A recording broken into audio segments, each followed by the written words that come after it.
Bismillahirrahmanirrahim. Assalamualaikum warahmatullahi wabarakatuh. Halo anak-anak, bertemu lagi dengan Bu Fauzia. Bagaimana kabar kalian hari ini? Semoga tetap sehat dan terhindar dari segala penyakit ya. Amin. Baik, sekarang kita lanjut ke pembelajaran hari ini. Jangan lupa tetap semangat, rajin belajar, pantang menyerah.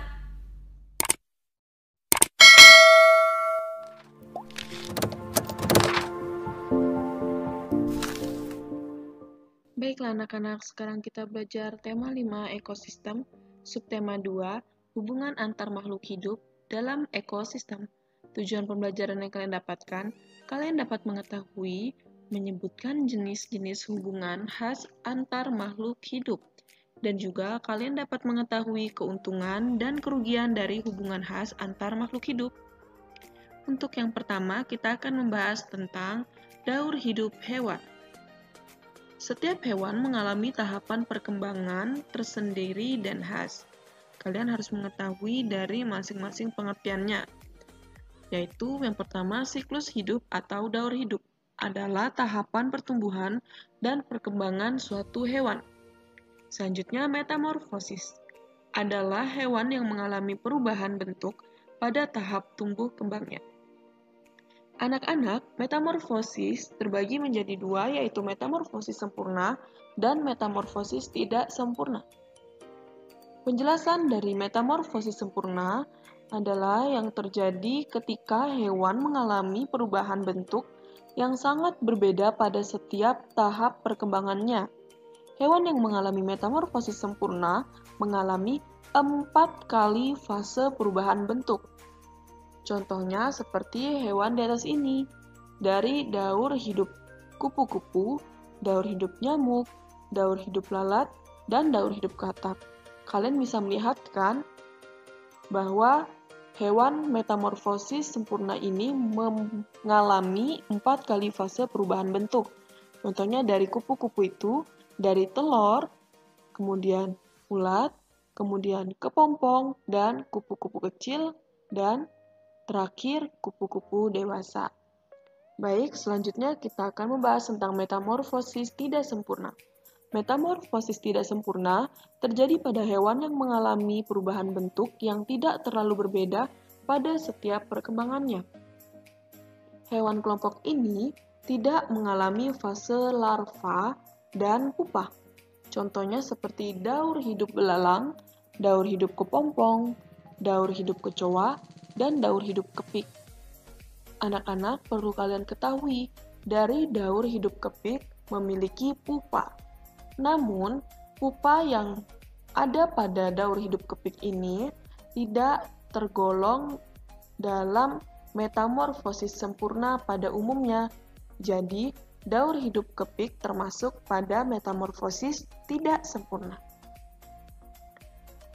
Selanjutnya, anak-anak, adapun hewan lain yang tidak mengalami metamorfosis atau tanpa mengalami perubahan bentuk.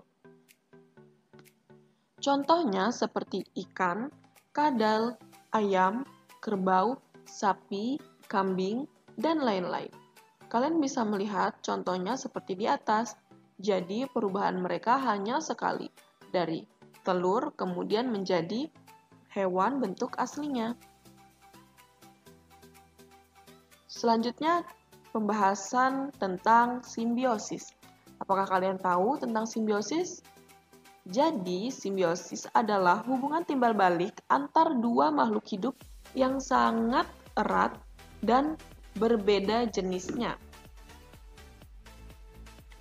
Hubungan khas terdapat dalam 3 bentuk, yaitu simbiosis mutualisme, simbiosis komensalisme, dan simbiosis parasitisme.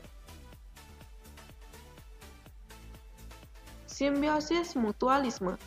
Simbiosis mutualisme adalah hubungan sesama makhluk hidup yang saling menguntungkan kedua pihak. Contohnya, seperti kupu-kupu dengan bunga, burung jalak dan kerbau, lebah dan bunga. Pada kupu-kupu dan bunga, Mereka mengambil keuntungan dari bunga, yaitu sari makanan dari bunga tersebut. Sedangkan pada bunga juga mengalami keuntungan ketika lebah dan burung mengambil sari makanan dari bunga tersebut. Sedangkan pada kerbau dan burung jalak memakan kutu yang ada pada tubuh kerbau, sedangkan kerbau merasa diuntungkan karena terhilangnya kutu pada tubuh kerbau. Selanjutnya yaitu simbiosis komensalisme.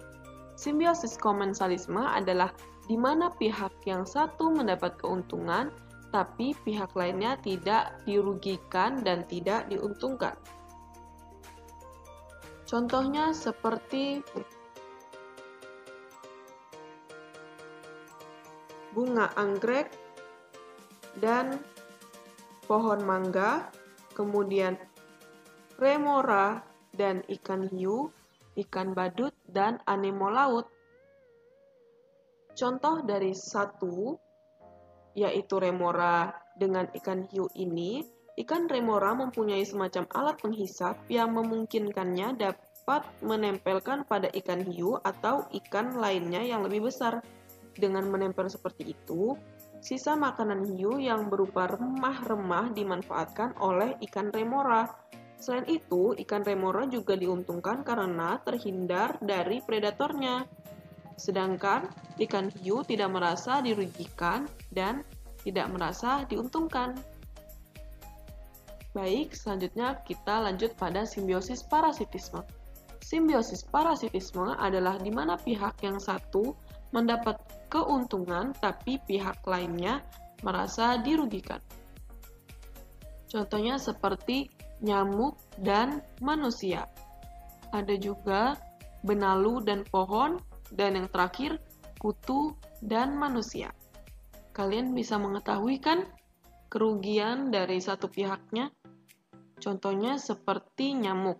Ketika nyamuk menghisap darah manusia, maka bisa terjadi penyakit yang menyerang pada tubuh manusia. Sedangkan nyamuk merasa kenyang karena telah memakan darah manusia. Jadi, pada contoh ini termasuk pada simbiosis parasitisme. Baik anak-anak, cukup sekian dari apa yang telah Ibu sampaikan. Semoga bermanfaat dan terima kasih. Alhamdulillah, pembelajaran hari ini sudah selesai. Semoga pembelajaran hari ini dapat kalian pahami dan bermanfaat untuk kalian semua ya. Cukup sekian dari Ibu.